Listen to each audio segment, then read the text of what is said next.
Indeks harga saham gabungan dan nilai tukar rupiah terhadap dolar Amerika Serikat kompak melemah pada perdagangan 29 November 2022. Sempat menyentuh zona hijau pada pembukaan perdagangan, indeks harga saham gabungan kembali loyo, bahkan sempat meninggalkan level psikologis 7.000.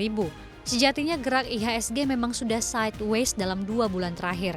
IHSG hanya bergerak di rentang 7.000 hingga 7.100 dan jarang mampu bertahan lama di atas level 7.100. Senada dengan nilai tukar rupiah terhadap dolar Amerika Serikat juga kompak melemah, bahkan menembus level Rp15.700 per dolar AS. Analis memprediksikan bahwa demo anti-lockdown di China masih membayangi pergerakan mata uang. Selain itu, penetapan upah minimum provinsi turut menekan mata uang Garuda.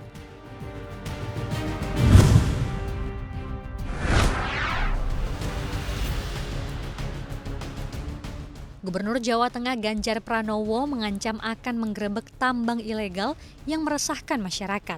Ancaman ini dilontarkan Ganjar usai pernyataan Wali Kota Solo Gibran Rakabuming Raka viral di Twitter soal tambang ilegal yang dibekingi sosok mengerikan.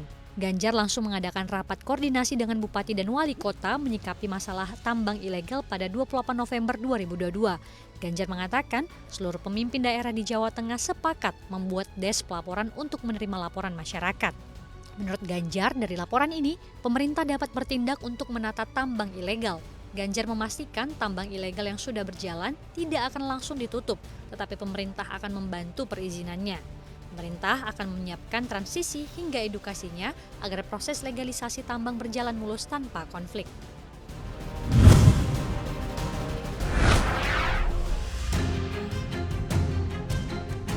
Harga komoditas minyak sawit mentah kembali meroket. Ini terjadi setelah bursa Malaysia ditutup pada Senin setelah Anwar Ibrahim resmi diangkat menjadi Perdana Menteri Malaysia.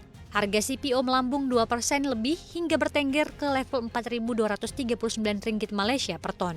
Penopang kenaikan tersebut diprediksikan karena nilai ekspor CPO Malaysia yang naik nyaris 13% menjadi 1,2 juta ton pada periode 1 hingga 25 November 2022 jika dibandingkan dengan periode yang sama di bulan sebelumnya.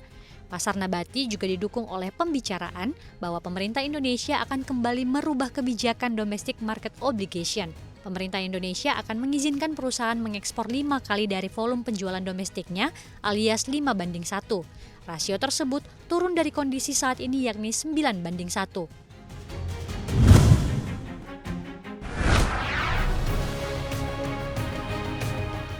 Kementerian Perhubungan merevisi aturan ojek online. Nantinya setiap gubernur bisa menetapkan tarif batas atas dan bawah untuk ojol. Direktur Jenderal Perhubungan Darat Kemenhub Hendro Sugiatno menjelaskan, kewenangan Menteri Perhubungan melalui Dirjen Perhubungan Darat hanya melakukan penetapan formula biaya jasa. Ini menjadi acuan dasar dalam menetapkan besaran tarif batas atas dan batas bawah. Selain itu, dalam masa peralihan ke aturan baru, besaran biaya atas dan batas bawah yang telah ditetapkan sebelum berlakunya peraturan menteri baru, maka aturan sebelumnya masih tetap berlaku. Selain itu, perusahaan aplikasi juga wajib menerapkan biaya jasa berdasarkan formula dan pedoman perhitungan biaya jasa.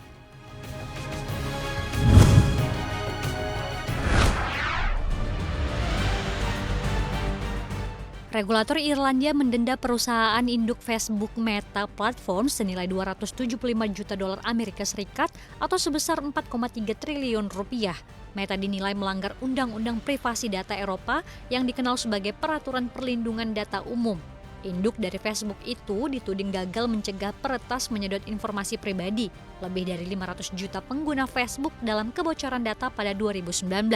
Sanksi ini adalah yang keempat kalinya dalam setahun terakhir. Meta dihukum oleh Komisi Perlindungan Data Irlandia.